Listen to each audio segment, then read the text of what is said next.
Assalamu alaikum dear students, this is your teacher Irfan Majid Bhatt from High School Mandigam. Today let us discuss about the transport in plants. It includes transport of water and minerals, and it also includes the transport of food. Transportation in plants, as you know that all the living organisms, they need food, they need water, minerals and certain other things. And these things, they need to be transported from one place to another place in a plant also. And in case of plants, the transportation can be divided into two parts. That's the transportation of transport of water and minerals, and then the transport of food. And it is transported by the vascular tissue.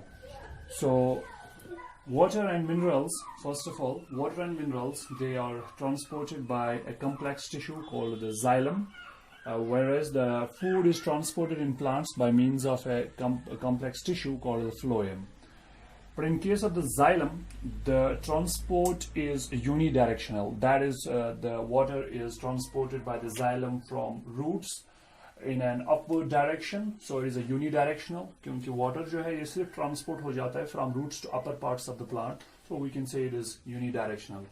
But phloem जो है इसमें bidirectional transport हो जाता है, क्योंकि food जो है वो that is manufactured by the green leaves, and then from green leaves it is transported in upward direction also, in downward direction also, so to all parts of the plant. So we can also call it as the bidirectional transport. सबसे पहले हम देखेंगे the transport of the water and minerals. जो xylem है, which is responsible for the transport of water and minerals, it is a complex tissue and it consists of xylem vessels and then xylem tracheids, xylem fibers, xylem parenchyma. But here, xylem vessels and tracheids, they are responsible for the transport of the water and minerals. ये दोनों जो हैं xylem vessels और tracheids, ये non living होते हैं. They are made up of the cellulose and lignin. So सबसे important role जो है that is of the xylem vessels.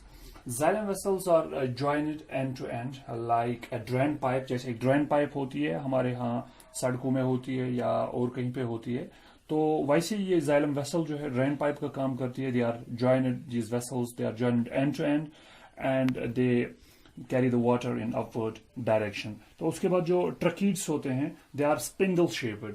वो tapered होते हैं at their ends, और उनमें pits होते हैं on tracheids. They also transport water from one tracheid to another tracheid through these pores or through these pits. Now, अगर हम mechanism की बात करेंगे, mechanism of the transport, कैसे इस xylem vessels और tracheids से जो water है वो ट्रांसपोर्ट हो जाता है from roots to upper parts of the plant, तो थोड़ा सा हम उसके बारे में आप देख लेंगे. इसके लिए there are two main factors responsible. One is called the transpiration and another is called the root pressure. जो ट्रांसपिरेशन है वो आपने ऑलरेडी पढ़ा होगा. It is the loss of water in the form of water vapours from the aerial parts of the plant, तो उसे हम transpiration कहते हैं.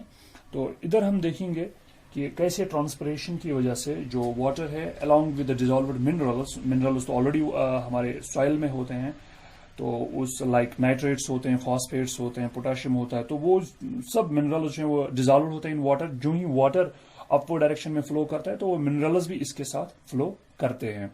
तो अब हम देखते हैं ट्रांसपिरेशन की वजह से कैसे water along with the minerals flow करता है इन अपवर्ड डायरेक्शन. इसके लिए एक there are so many theories, but one of the important theories is the Dickson and Joly theory, which is also called as the cohesion, tension and transpiration pull theory. Transpiration की वजह से एक transpiration pull create हो जाता है. वो transpiration pull कैसे create हो जाता है आपको मालूम होगा. जब हम कोई कोल्ड ड्रिंक पीते हैं, कोई हम पेप्सी पीते हैं या और कोई कोल्ड ड्रिंक पीते हैं, हम ऊपर से जो स्ट्रॉ हम लगाते हैं बोतल में, तो ऊपर से हम खींचते हैं, एक पुल क्रिएट हो जाता है और वो बोतल नेक के ऊपर एक पुल जैसा क्रिएट हो जाता है. वहां पे क्या हो जाता है, प्रेशर ड्रॉप हो जाता है. जो ही ऊपर बोतल नेक पे जहां पे हम ये सक करते हैं, एक सक्शन पैदा हो जाता है, उससे क्या होता है, प्रेशर ड्रॉप हो जाता है. जब प्रेशर ड्रॉप हो जाता है तो नीचे वाला पोर्शन जो है बोतल का वो हाई प्रेशर पे आ जाता है, तो ऊपर वाला जो है वहां पे प्रेशर ड्रॉप हो जाता है ड्यू टू सकिंग, तो वो वहां पे कम प्रेशर क्रिएट हो जाता है. तो जो वो कोल्ड ड्रिंक है वो फ्लो करती है इन अपवर्ड डायरेक्शन. वैसे ही एक सक्शन यहां पे पैदा हो जाता है, तो यहां पे एक प्रेशर ड्रॉप सा हो जाता है, सक्शन सा पैदा हो जाता है ऊपर. For example, this is the column of cells from here to here. ये मैंने सेल्स की एक रिप्रेजेंटेशन बनाई यहाँ पे। तो जो ऊपर वाली सेल्स हैं, जब सनलाइट इन पे पड़ती है तो what happens, the evaporation takes place at the time. ऊपर वाली जो ये सेल है जो मैंने बनाई, इस सेल में वाटर डेफिसिट हो जाता है, लो कंसंट्रेशन ऑफ वाटर हो जाती है यहाँ पे। तो जो एडजॉइनिंग सेल है इसके नीचे, तो यहां से यहां पर कंसंट्रेशन ऑफ वाटर हाई है, तो यहां से वाटर चला जाता है ये वाली सेल में। तो अब इस सेल में भी वाटर डेफिसिट क्रिएट हो गया। अब इसके साथ जो एडजॉइनिंग सेल है इसके नीचे, तो इस सेल से यहां पर वाटर चला जाएगा। इसी तरह से ये वाटर ऐसे करके नीचे से ऊपर तक एक कॉलम जैसा बन जाएगा, जिसे हम कंटिन्यूअस कॉलम ऑफ वाटर कहते हैं। तो ये जो कंटिन्यूअस कॉलम ऑफ वाटर है ये ब्रेक नहीं हो जाता है, क्योंकि वहां पर और एक चीज जो जिसे हम कोहेशन टेंशन कहते हैं, that plays its role in maintaining the column of the water. Cohesion क्या होता है? That is the force between the two like particles. तो वाटर मॉलिक्यूल्स में एक दूसरे के साथ एक फोर्स ऑफ अट्रैक्शन होता है, जिसे हम कोहेशन फोर्स कहते हैं। और उस कोहेशन से क्या हो जाता है, जो वाटर मॉलिक्यूल्स हैं, that is because of the hydrogen, strong hydrogen bonding between the molecules of the water, उससे ये कॉलम जो है ये मेंटेन रह जाता है और ये ब्रेक नहीं हो जाता है from roots to these leaves. तो इसकी वजह से अब ये ट्रांसपिरेशन पुल जो है वो बन गया और ट्रांसपिरेशन हो जाती है, और वाटर जो है it moves in the upward direction along with the dissolved minerals. अब हमें देखना है दूसरा फैक्टर जो है which is called the root pressure. और रूट प्रेशर यहाँ पे मैं दिखाना चाहूंगा, ये जो एक रूट मैंने यहाँ पे बनाया है, तो these are the root hairs, and these root hairs are in continuous contact with the minerals and the water around it. तो यहाँ पर जो हमारे ये होते हैं मिनरल्स होते हैं, those minerals are in the form of like you have phosphates, nitrates, mineral ions. Those mineral ions they move inwards, वो रूट के अंदर चले जाते हैं। यहाँ पर ATPs खारिज हो जाते हैं, ATP एडेनोसिन ट्राइफॉस्फेट खारिज हो जाते हैं, तो एक्टिव एब्जॉर्प्शन हो जाती है और वो मिनरल्स अंदर चले जाते हैं तो रूट के अंदर, क्योंकि रूट के अंदर मिनरल्स की कंसंट्रेशन बहुत कम होती है, लेकिन बाहर सॉइल में बहुत ज्यादा होती है। और इस तरह से अंदर जो सॉल्यूट्स की कंसंट्रेशन जो है रूट के अंदर वो ज्यादा हो जाती है। अब जब रूट की दिस सॉल्यूट्स की कंसंट्रेशन अंदर ज्यादा हो गई तो वाटर की कंसंट्रेशन कम पड़ जाएगी। तो अब वाटर जो है वो फ्लो करना स्टार्ट हो जाएगा from soil towards the root.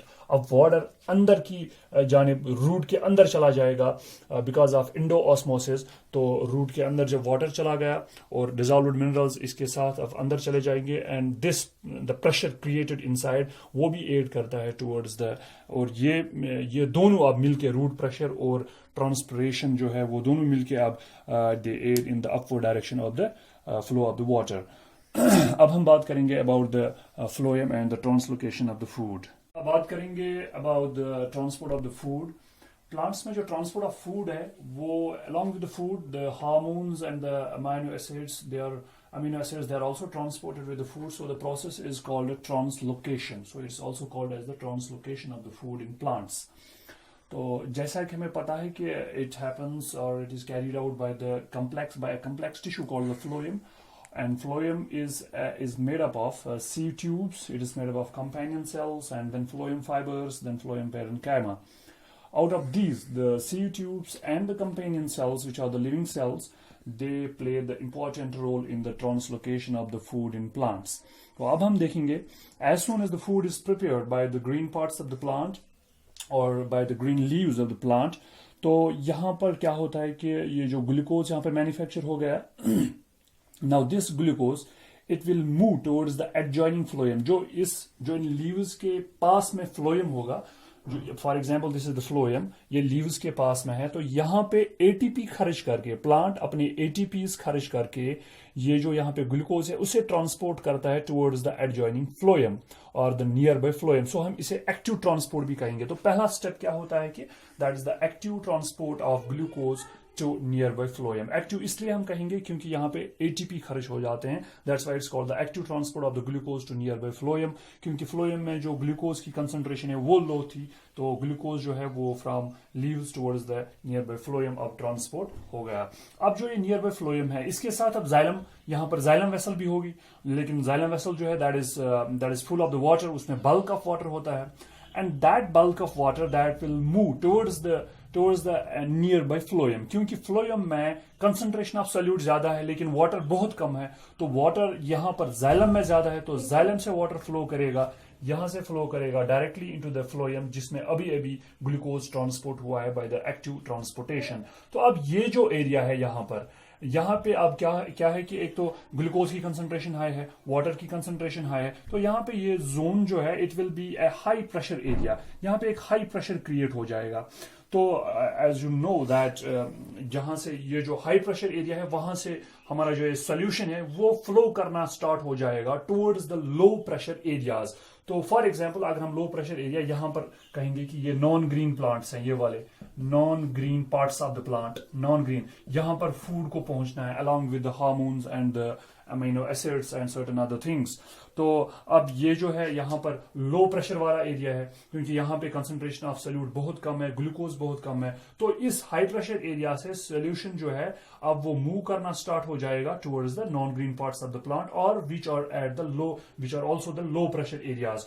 तो by the process of diffusion, तो डिफ्यूजन से ये ट्रांसलोकेट स्टार्ट होना हो जाएगा टुवर्ड्स अदर एरियाज। तो पहला स्टेप इसमें आएगा active transport of glucose to nearby phloem tissues, और दूसरा स्टेप जो है that is shifting of the water from xylem to phloem, उसके बाद हाई प्रेशर एरिया से लो प्रेशर एरिया की तरफ towards the non green parts of the plant ये फूड ट्रांसलोकेट हो जाएगा। I am keeping my videos short so that they can be uploaded easily. Thanks for watching.